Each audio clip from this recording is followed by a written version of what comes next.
In the cold, dark expanse of our solar system, beyond the asteroid belt, lie the giant planets. Some can be seen with the naked eye, others only glimpsed once by a passing probe. We are again sending cameras to the edge of the solar system to bring us new insights into the evolution of our worlds.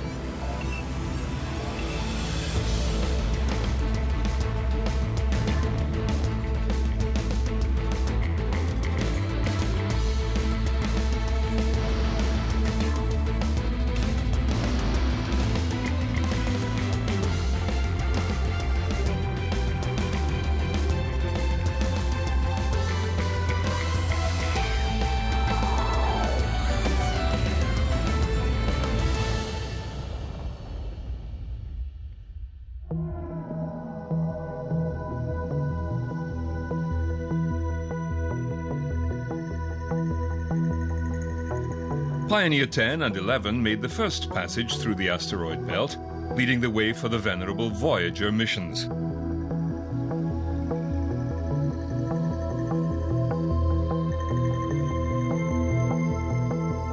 These two probes made a grand tour of the outer solar system before slipping away into interstellar space.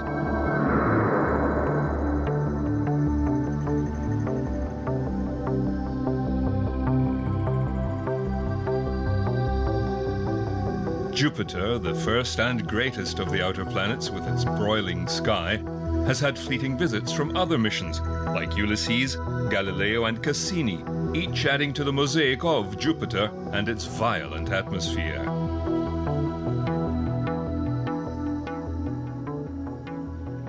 My name is Amy Simon Miller, and I study the atmospheres of the Jovian planets.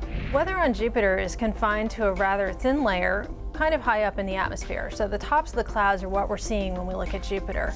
One thing we're seeing in the southern part of the equatorial region is little V-shaped clouds or chevrons, and we wanted to understand how those are moving in the atmosphere. What we think chevrons are simply holes in the clouds. They're simply areas where we don't see any bright white clouds. The Cassini mission flew by Jupiter in the year 2000, and because it was a slow, distant flyby, we got a lot of coverage of the planet over a long time period. So we were able to put those images together and make movies. Using these movies, we observed Rossby waves that caused north-south meanders in a jet stream south of the equator. With new movies, we instead focused on hotspots. Hotspots are unique because we believe that there is a Rossby wave similar to what we previously detected, but instead of this Rossby wave moving north-south, it primarily moves up and down in the atmosphere. The downward portion of the wave pushes air down into warmer layers of the atmosphere. This causes any clouds that are embedded within the wave to evaporate and prevents further clouds from forming. So at any given time, there are approximately 8 to 10 hotspots in Jupiter's atmosphere that are spaced roughly evenly apart from one another.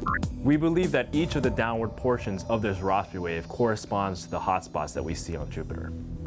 This new finding is exciting because it'll allow us to re-examine the Galileo probe data and allow us to better understand it and better place it in the context of Jupiter's overall global climate and atmosphere.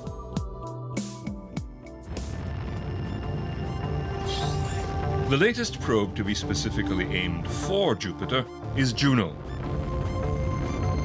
Launched 2011, the probe will reach Jupiter after a 5-year journey. Juno's goal is to investigate Jupiter's interior structure and magnetosphere and help improve our understanding of the formation of the planet and therefore the history of our solar system.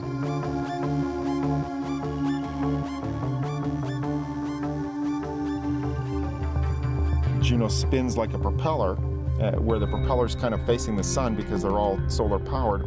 If you spin something, it stays spinning. It's like a gyroscope. We can use a spinning spacecraft to let each instrument get its turn to see Jupiter. We get to go very close to the planet, inside the radiation belts instead of outside the radiation belt. We're in a polar orbit, so by small adjustments of the timing, we can map the entire planet. We can get repeated stripes at different longitudes as Jupiter spins underneath us. It does mean that Juno is going to see the polar regions to a greater extent than with other spacecraft, but I think the most important thing is that it gets in very close to the planet as part of that ellipse brings it in a few thousand miles above those cloud tops, very close, near the equator. We're going to go over the poles of Jupiter. That means we can study the magnetosphere in a different way. A magnetosphere is the sphere of influence of a magnetic field. So a planet that has a magnetic field has a magnetosphere when its sphere of influence extends beyond the planet out into space and affects the region around it. The magnetosphere of Jupiter is vast. So if you think of Jupiter being 10 times the size of the Earth, and the magnetosphere is 100 times the size of Jupiter.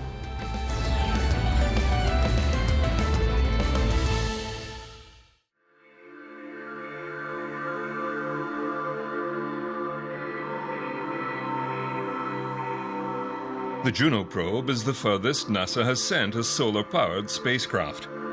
Sunlight provides 25 times less energy than on Earth, which means it requires advanced solar power technology with solar cells which are both 50% more efficient and more radiation tolerant than silicon cells. The craft also houses an electronics vault, which is radiation shielded to protect the electronics aboard from the intense and deadly radiation environment around Jupiter. The probe carries a full set of sensors: a microwave radiometer for atmospheric sounding and composition study, plasma and energetic particle detectors, a vector magnetometer, a radioplasma wave experiment and ultraviolet, and an infrared imager, plus a color camera called JunoCam.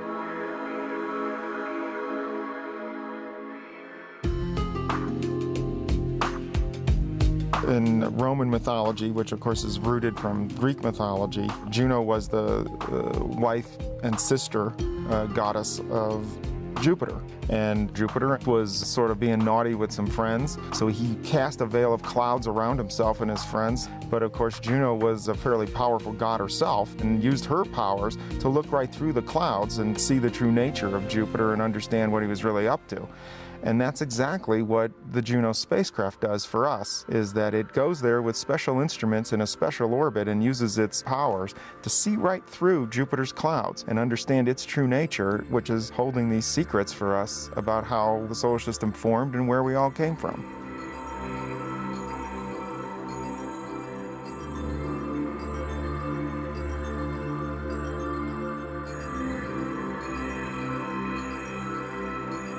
A long-standing feature of the storms of Jupiter is the Great Red Spot.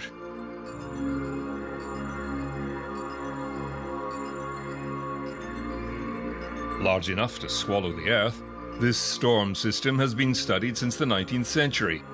Then it was measured at a little over 41,000 kilometers on its long axis. Voyager 1 and 2 measured it at over 23,000 kilometers, and recent observations by the Hubble Space Telescope have the red spot at only 16,500 kilometers long. It seems the rate of shrinkage is increasing. One day it will probably vanish altogether.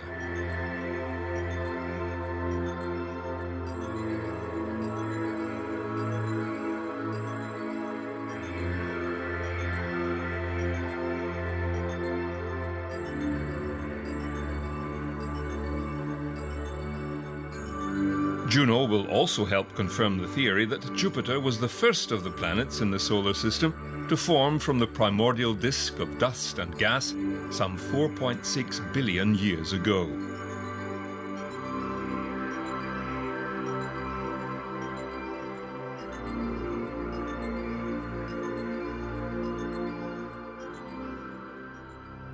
I would expect Juno to tell us more about how planets work, meaning how the heat gets out, what kinds of flows exist inside the body, how magnetic fields get generated. Learning what Jupiter is made of, we will learn such a wide range of things. For indeed, Jupiter is the most massive planet in the solar system. It is the body you want to understand in order to understand the architecture of everything else, including Earth.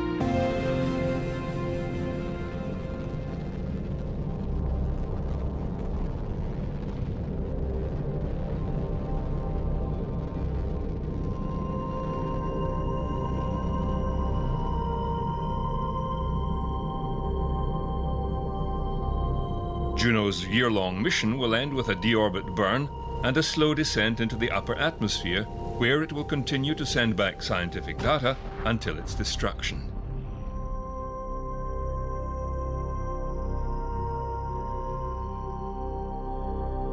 Perhaps the jewel of the solar system is Saturn, with her spectacular rings.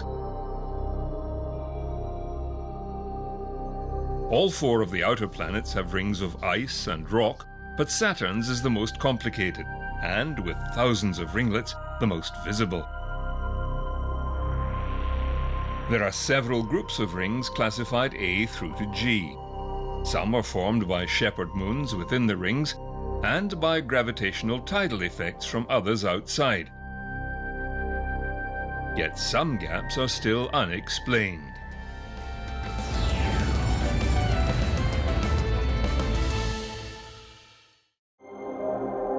The current spacecraft at Saturn is Cassini on its second extended mission, the Cassini Solstice mission, which is expected to be completed in 2017. It continues to watch the planet-sized storms in the atmosphere. Great white spots on Saturn are these large storms that erupt about once every year on Saturn. A year on Saturn is 29 Earth years. The great white spot that erupted in December 2010 initially presented itself as a small little white fluffy cloud that came up, and various instruments on Cassini were seeing it, and ground-based instruments seeing it as well. And as the days progressed, the storm got larger, and then it got sheared from the top and the bottom of the storm on either side of it, and it wrapped all the way across the planet. We'd never before been able to study a storm system of this magnitude in the infrared, so we are very fortunate at this time to have a spacecraft in orbit and excellent ground-based facilities, allowing us to make a historical record of this great white spot. And that will allow us to compare it in future generations when the next one happens. Another phenomenon is a hexagon of clouds around the North Pole of Saturn, which has recently come into the light. Cassini has been in orbit around Saturn for 9 years, and we've been following this hexagon which surrounds the North Pole. It's bigger than 2 Earths, and it's a wandering jet stream. But it's been winter in the north, so we have not been able to see what's at the center of the hexagon. But now it's spring, and what we found at the center of the hexagon is a Saturn hurricane.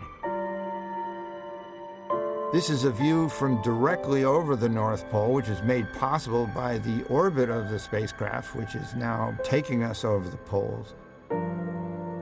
The winds are flowing at 300 miles an hour, which is 4 times hurricane force. The fluffy white clouds in the center are about the size of Texas. We can use special filters to measure the heights of the clouds, and the red are low clouds and the green are high clouds. We call it a Saturn hurricane because it has the eye, it has the high winds, but it's different from an Earth hurricane because it's locked to the North Pole. And unlike a terrestrial hurricane, there's no ocean underneath. And that's one of the puzzles we're trying to figure out.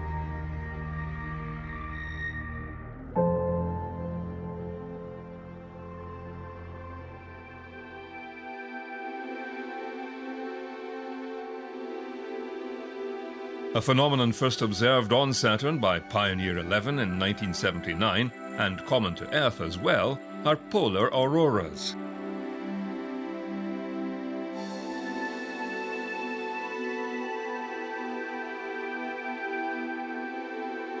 These magnetic-generated light shows are far more spectacular on Saturn, rising hundreds of miles above the planet's poles. And unlike on Earth, where bright displays fizzle after only a few hours, auroras on Saturn can shine for days.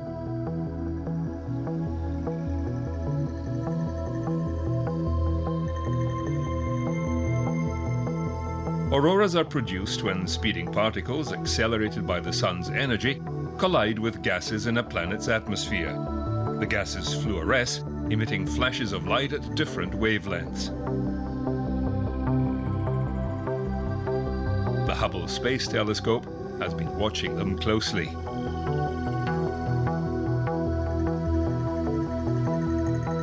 starting in 2016, ending in 2017. These orbits will take us up and over the north and south poles of the planet. We're actually going to dive in between the innermost edge of the D ring and the upper atmosphere of the planet itself. From that, we're going to learn how is Saturn constructed from inside out. We'll also get the magnetic field of the planet, the mass of the rings for the very first time, and get to sample a place that no spacecraft has ever flown before. This is a mission that cannot be duplicated. So we really want to take advantage of this opportunity to observe seasonal variation in the system.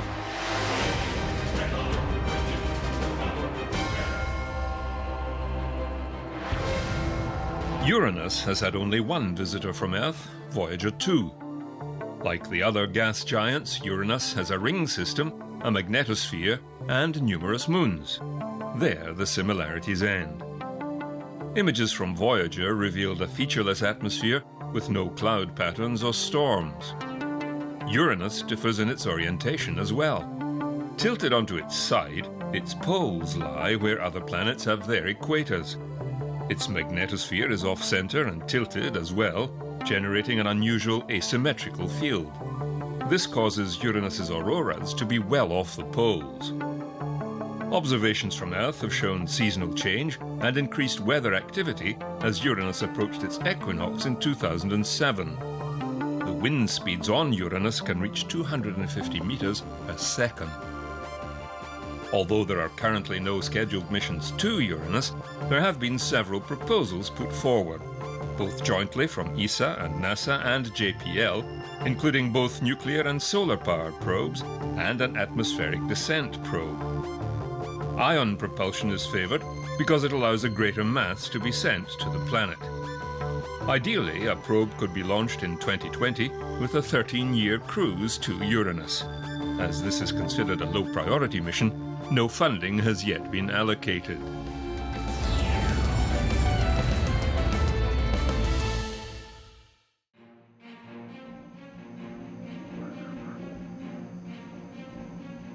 The eighth and last planet in our solar system is Neptune, the last of the gas giants.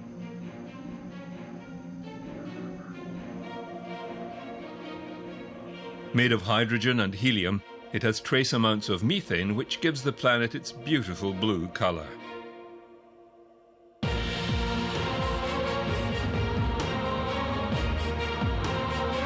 It too has only been visited once by Voyager.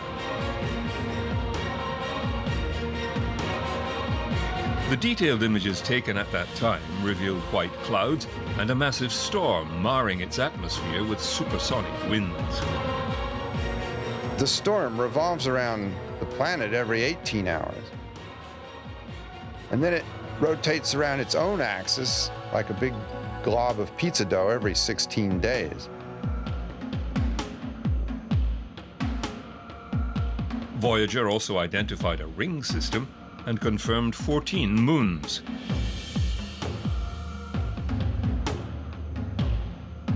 Triton is its largest and is believed to have been captured by the planet from the outer Kuiper Belt.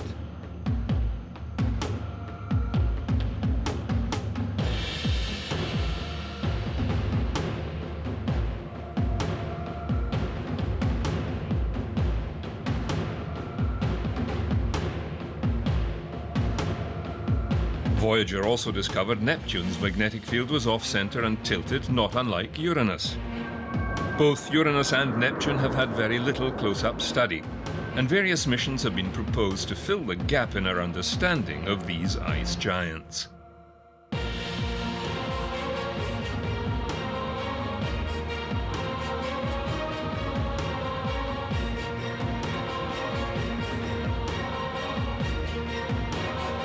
NASA has looked into several possible missions back to Neptune, perhaps a similar probe design to that of Cassini-Huygens, but due to fiscal and other constraints, none have been approved.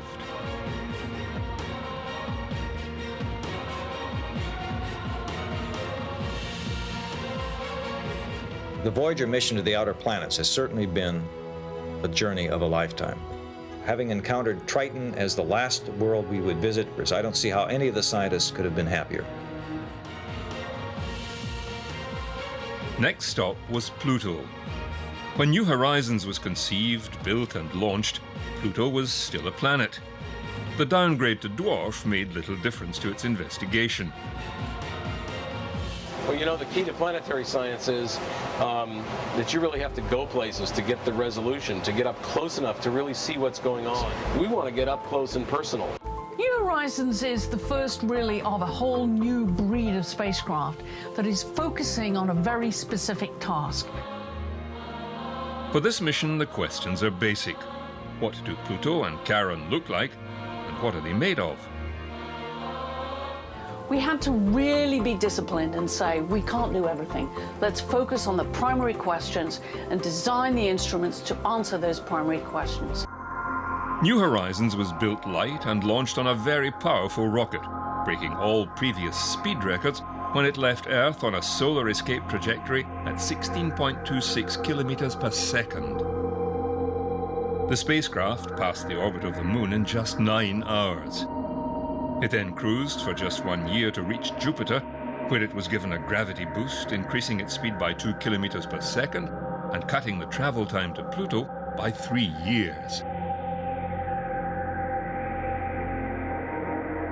New Horizons was the first to visit the dwarf planet and Charon, its largest moon. Pluto failed one of the 3 criteria to remain a fully fledged planet. It has not cleared the neighborhood around its orbit. Pluto is part of the Kuiper Belt and not the only dwarf planet residing there. This is an image of Pluto at its closest approach. It still remains a treasure trove of scientific questions and hopefully answers about the origins and evolution of the solar system.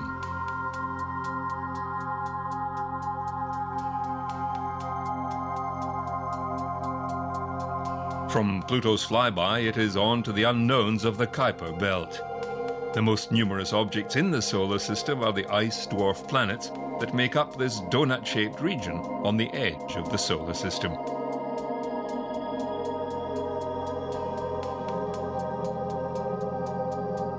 It's kind of like the asteroid belt, but much bigger. It has hundreds of times more objects in it than the asteroid belt. The spacecraft will visit some of these objects in its travels. Once you have the orbit, and we know where the spacecraft is and where it's going to be, we can figure out how much fuel the spacecraft is going to need to use to get to these objects. After some careful calculations, it looked like we might actually have to burn the engines to miss the object, which was a pretty exciting concept. You know, it's a good thing we looked, because you wouldn't want to run into one of these things. These cold classicals, they're pretty much as they were 4.5 billion years ago. They're little fossils. That's incredible. We have no idea what they're going to look like.